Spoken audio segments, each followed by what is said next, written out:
Hello tout le monde, bienvenue dans cette nouvelle vidéo, j'espère que vous allez bien. Aujourd'hui on se retrouve pour parler de l'animation de l'asturie. J'ai vu sur plusieurs groupes de pêche, notamment le groupe Ultimate Fishing Club sur Facebook, que les gens demandent comment animer l'asturie. L'asturie nage mal, je préfère utiliser un pachinko.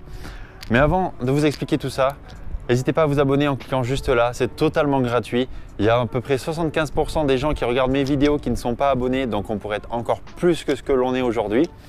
Et la deuxième petite chose que je voulais vous dire, c'est qu'aujourd'hui, on est dans les bassins au Havre parce que tout simplement, on a fait des premières prises en bord de mer concernant cette vidéo. Seulement, le son n'était pas exploitable.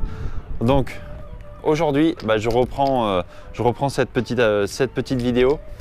Vous allez avoir donc des plans ici aux alentours des bassins et puis le reste, ça va être en bord de mer. Donc pour commencer, l'asturie, moi j'utilise en 110, 130 et 150, là vous avez un 150 pour vous donner un ordre d'idée. Voilà, ça donne à peu près ça. Pour animer l'asturie 150, moi j'utilise ma canne, c'est une 577 MH, 14,45 grammes et ça fait largement le job. Donc au niveau de l'animation, vous allez animer avec votre canne en position canne haute, pour garder le nez du leurre à la surface et vous allez animer rapidement avec des petits coups de poignet. Vous allez voir en ce moment même les petites images qui défilent. Tout simplement, ça va mettre le nez de l'asturie hors de l'eau et ça va vraiment simuler un poisson en fuite et c'est ça qui peut déclencher les attaques. Autre chose, une petite astuce, c'est que quand vous voyez des remous derrière le leurre mais que le bar ne prend pas, essayez de baisser votre canne. À ce moment-là, le nez du leurre va passer sous la pellicule d'eau et vous allez pouvoir l'animer un peu en dessous de l'eau et c'est ça qui va peut-être pouvoir déclencher les attaques. Donc au niveau du moulinet, il va vous falloir un 2500 ou un 3000. Moi j'utilise une tresse PE1, donc ça fait 14 ou 16 centièmes. Un bas de ligne en général de grande taille, de 3 à 5 mètres de long, vraiment pour jouer la discrétion. Et il faut une agrafe, parce que comme vous le voyez là, le nez du leurre, enfin l'œillet est rond. Essayez de privilégier des agrafes rondes, tout simplement pour ne pas brider la nage. Ne faites pas des nœuds directement sur l'œillet du leurre, ça va vraiment brider la nage et vous n'allez pas bien l'animer correctement. Donc c'est normal si l'asturie nage vraiment entre guillemets n'importe comment, mais c'est ça qui déclenche les attaques et c'est ça qui fait son charme.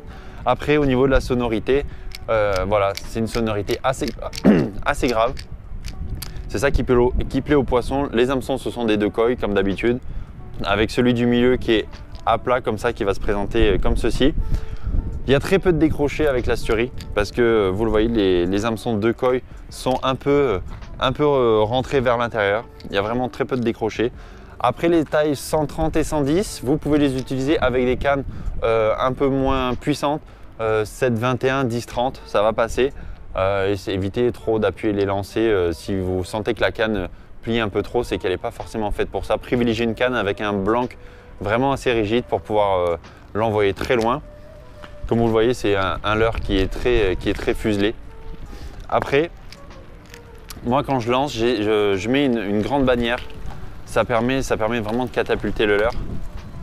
Ça permet vraiment de catapulter le leurre très loin et d'atteindre des distances vraiment très longues et d'aller chercher les poissons là où vous ne pouvez pas les atteindre avec d'autres leurres.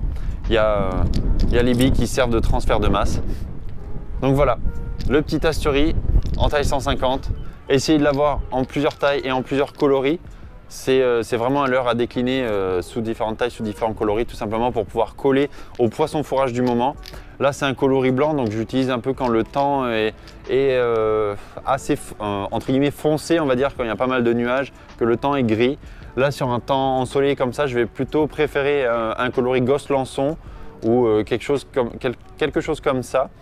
En fait, un leurre qui va avoir une bonne transparence, ça va lancer des reflets dans l'eau.